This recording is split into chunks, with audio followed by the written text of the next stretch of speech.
On n'a rien à voir avec le niveau donc de l'intelligence individuelle. Vaut mieux finalement Alors avoir... justement, pour enseigner cette intelligence de façon commune, pouvez-vous nous dire un mot alors par rapport à l'université africaine? Voilà, c'est-à-dire que cette université africaine que nous avons déjà un peu initiée à travers le projet donc, de l'Institut Africamat, c'est tout simplement de nous replacer au centre même de notre réflexion avec nos propres valeurs, avec nos humanités classiques et notre projet civilisationnel. Vous savez, les gens ne se rendent pas compte que nous vivons dans le projet civilisationnel des autres. Quand vous prenez les Antillais, c'est une invention totalement du monde occidental. Ce ne sont pas des gens qui sont venus de leur propre gré, qui ont développé leur propre projet civilisationnel. Est-ce que la Martinique, c'est un nom qui a été donné par les Noirs? Est-ce que la Guadeloupe est un nom qui a été donné par les Noirs? Vous savez, il y a des choses qui sont... C'est criant. À partir du moment où ce n'est pas vous qui avez donné le nom de l'endroit où vous habitez, c'est qu'on vous a emmené là de force. Parce que quand vous êtes venu de votre plein gré, c'est-à-dire que vous avez développé votre propre projet civilisationnel, je vous garantis que là où vous habitez, ça porte votre nom. Ce n'est pas le cas de Mayotte. À Mayotte, les noms de lieux, les noms de villes portent des noms autochtones qui ont été donnés par les Noirs. Est-ce que vous voyez ce que je veux dire? Mais quelle est la différence justement entre Mayotte et la Guadeloupe et le Martinique? C'est ça qui m'a marqué, moi, quand j'étais à Mayotte, faire les conférences. C'est que les noms de lieux ne sont pas des noms français. Comparativement, je dirais à ceux que nous vivons en Guadeloupe, en Martinique et en Guyane. Est-ce que vous voyez? Même en Afrique, même, beaucoup de noms de lieux sont des noms occidentaux.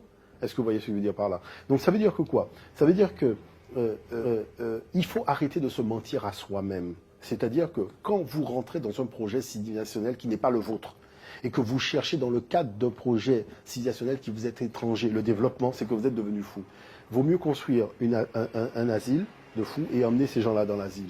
Parce que ces gens sont de mauvaise foi, vous voyez. Et beaucoup de gens dont on dit qu'ils font partie de l'élite noire et compagnie, sont des gens en fait qui sont des demeurés au niveau de la réflexion intellectuelle.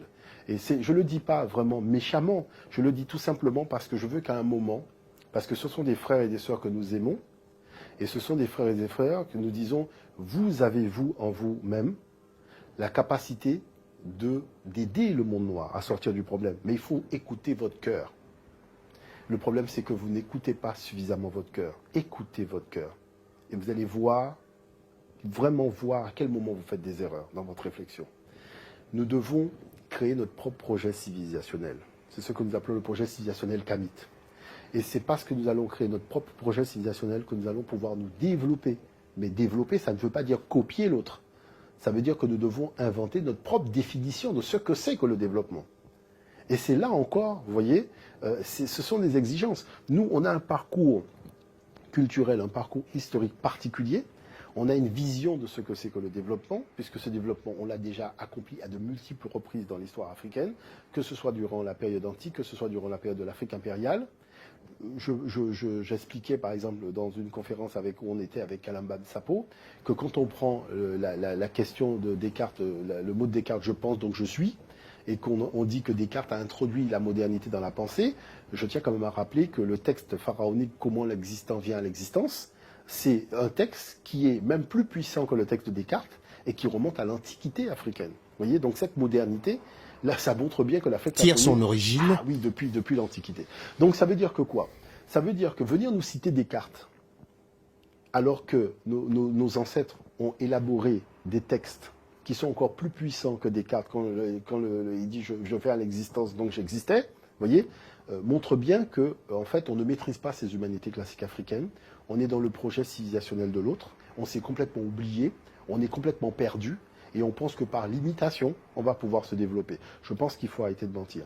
C'est de la même chose aussi à propos de la fraternité. Je vois des frères, des sœurs qui se battent dans le projet républicain. Bon, je dis, à un moment, il faut quand même se réveiller.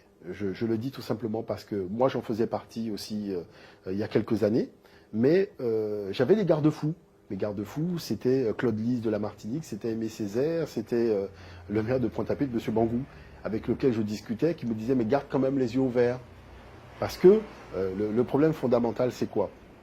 Le problème fondamental, c'est que la République crée des ghettos. L'équipe de France de football est devenue un ghetto. C'est comme l'équipe de basket, c'est comme l'équipe de... Est-ce que vous voyez ce que je veux dire par là? C'est-à-dire qu'on fait grand cas d'un certain nombre de choses, alors qu'on voit bien qu'on a ghettoisé des pans d'activité, ce qui est quand même, je dirais, assez marquant. La deuxième chose, c'est qu'il y a eu la problématique de l'esclavage, dans les départements et territoires d'outre-mer. Bon, et l'essence même de cet esclavage est encore vivant.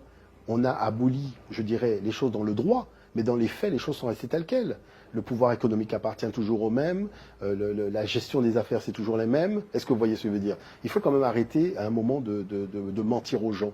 Il faut pouvoir dire la vérité de manière à faire en sorte que nous puissions créer les conditions d'une société beaucoup plus juste. Voyez. Est-ce que vous pensez que la démarche aujourd'hui qui consiste pour les Kamites, les afrocentristes, à vouloir s'implanter, à embrasser la culture du passé, sera possible en Afrique avec les conditions que nous connaissons, notamment la France-Afrique et tout ça? Est-ce que ça va être possible? Tout peuple, aujourd'hui, est le fruit d'un passé. Donc, il est totalement faux de croire qu'on peut se développer sans ses racines. Il ne s'agit pas de se délecter du passé. Il s'agit tout simplement de prendre des matériaux qui vont nous permettre de bâtir notre conscience. Vous voyez, ce sont des matériaux qui permettent de bâtir la conscience, pour dire voilà ce que nous sommes. C'est-à-dire créer une éthique civilisationnelle. Voilà notre projet civilisationnel. Voyez. Et pour ça, on a besoin de nos connaissances du passé, on a besoin du patrimoine de nos ancêtres. Ce qu'il y a, je dirais, quant au fond, aujourd'hui, c'est qu'il y a une grande réflexion à mener. L'Afrique est un continent riche. L'Afrique possède 90% des richesses de la planète. Vous voyez? Et les gens qui se disent les plus amis des Africains sont ceux qui viennent voler les richesses de l'Afrique. On crée des francs CFA qui sont des monnaies de prédation. L'Afrique possède 90% des richesses de la planète, mais ne figure pas à l'Organisation mondiale du commerce, donc n'a pas la possibilité de fixer les prix de ce qu'elle possède. Donc on met les femmes africaines dans des conditions de vie précaires, et ça dans tout, du nord au sud, il faut quand même le souligner, du nord au sud, ces conditions de précarité existent d'une façon générale. Donc, aujourd'hui, je dirais avec les gens qui sont véritablement de bonne volonté, il faut trouver un terrain d'entente sur le plan de la conscience. Pourquoi ce terrain d'entente est important? Parce qu'il y a la notion de trahison. Vous voyez, c'est-à-dire, c'est pas se trahir l'un l'autre. Non, c'est trahir tout un continent, trahir ses propres ancêtres, trahir, je dirais, le sang qu'on a en soi. Est-ce que vous voyez ce que je veux dire par là? Et ça, il y a des choses que je pense qu'il faut quand même se fixer quelques limites dans les orientations que nous portons. Donc ça veut dire, en définitive, ça veut dire quoi? Ça veut dire qu'il est totalement possible de changer la donne. On peut le faire même plus vite qu'on ne peut l'imaginer. Mais ceci ne peut se faire qu'avec un certain niveau de conscience, qu'avec un certain niveau de connaissance, un niveau de lecture de ce que c'est que le monde. Le monde est un monde aujourd'hui de prédation, est un monde en compétition. Le problème de ce monde, c'est que l'Afrique concentre 90% des richesses de la planète. Voilà pourquoi, de tous les êtres humains, l'Africain, le noir en particulier, c'est celui qui subit le plus de pression. Si nous n'avions pas autant de richesses, nous n'aurions pas eu autant de pression. On a de la pression sociale, on a de la pression politique, on a de la pression militaire, on a de la pression économique, on a la pression au niveau de la littérature, pression intellectuelle, pression spirituelle. C'est-à-dire, on ne nous permet pas d'avoir un référentiel qui nous concerne, nous en particulier, alors que les autres peuvent avoir leur référentiel, les autres peuvent faire ce qu'ils veulent. Moi, je vois des Arabes qui ont des objets de religion arabe dans leur étalage de vente. Je vois des Chinois qui ont des objets de religion chinoise dans leur étalage de vente. Voyez, mais si l'Africain fait la même chose, ce sera un problème. Est-ce que vous voyez? On va dire oui, c'est de la sorcellerie, c'est du fétichisme. Alors pour le Chinois qui met son petit objet, c'est pas de la sorcellerie.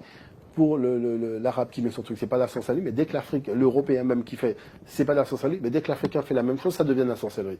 Vous voyez que finalement, nous réfléchissons à l'encontre même de nos propres intérêts et nous avons du mal à voir que les pratiques humaines sont transversales. Ce sont les mêmes qu'on retrouve partout. Et c'est pour ça que je rejoins l'UNESCO quand on dit qu'il faut désarmer l'histoire africaine. Je pense qu'il faut désarmer même la conscience africaine vis-à-vis de l'autre, de manière à tout simplement permettre à l'Africain d'être en paix avec lui-même.